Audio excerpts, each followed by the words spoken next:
Salam değerli izleyenler. Dünən bir dərsə əvəzləyici müəllim kimi girmişəm. Daimi dərs dediyimiz sinifdəyik. Neysə, bunlarla ilk dərsdir. Dedim, biraz daha xoş tutubda, agresiya olmadan, yəni kurikulumun tələblərinə uyğun olaraq, belə deyim, dərs keçib. Baxdım ki, səs olur da, yəni siz kurikulumun tələblərini ayaq uydurursan, bəli, dərsin maraqlı formada keçməyə çalışırsan, istər-istəməz səs olur. Yəni, uşaq da nəsə reaksiya verir, o da danışmaq istəyir, o da bir şey deyir.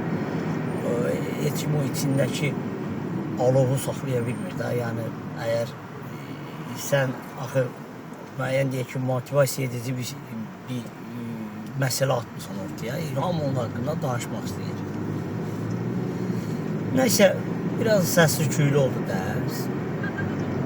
Təbii ki, burada sui-istifadə edən şagirdlər də olur. Yəni, o səsdən artıq dərs üçün yox, dərsdən kənarda səs eləməyə başlayan şagirdlər olur. O, nətər deyirlər,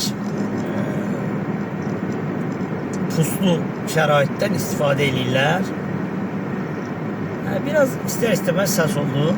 Nəysə, ikinci dərs, bir də dərsdə kifayət qədər sual işləmədik. Yəni, bu mənə qane eləmədi. Tabii, bu səsin də olmağı ilə. Nəysə, ikinci dərs növbəti gün yenə həmin sinifə dərsə girmişəm. Təbii ki, bu dəfə dünən axı görmüşəm alınmayıb. Yəni, istər-istəməz təbii ki, daha ciddi, daha agresiyalı bir şəraitdə dərs olacağını olsa daha əvvəlcədən təxmin eləmişdim ki, mən elə davranacam da, çünki dediyim kimi, dünənki yazdığımız sual sayısı da mənə qane eləməyib.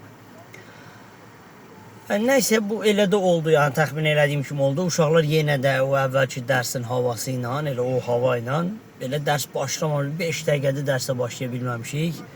Bu ona bir şey deyir, o buna bir şey deyir, zarafatlaşırlar, hələ dərs başlamıyor. Nəysə, qışqırdım, bağırdım, hesləndim. Dediyim kimi, agresiya biraz yüksəldi, təhqir elədim. İndi təhqir ağlınıza gəlməsin, nəsə, müəllimin eləyə biləcəyi miqdarda, dozada təhqir kimi düşünün. Nəysə, tam sakitçilikdə əmin olundu. Sonra başladıq, mövzunu izah elədik, suallar yazmağa başladıq. Dünənkinə nisbətən daha çox sual yazdıq. Daha çox, belə deyək də, sual işlədik.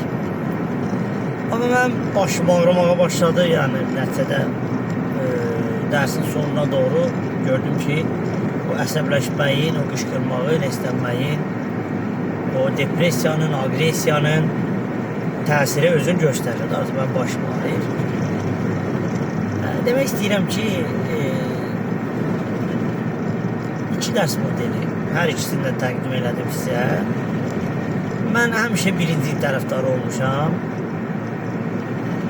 Üslubum, fitrətim də odur, yəni həmişə birinci dərs mənə daha maraqlı olub, amma həm də öz sağlığıma da şəxsən birincinin daha faydalı olduğunu düşünürəm. Yəni, ikincisində nəticədə ruh sağlığımız çox qısa zamanda pozulur. Bu danılmazdır. Ancaq belə baxan da sual sayısı ilə müqayisə edəndə, bəli, ikincisində şagirdlər daha çox sual sayısı işlədi. Bu müzakirə açıqdır.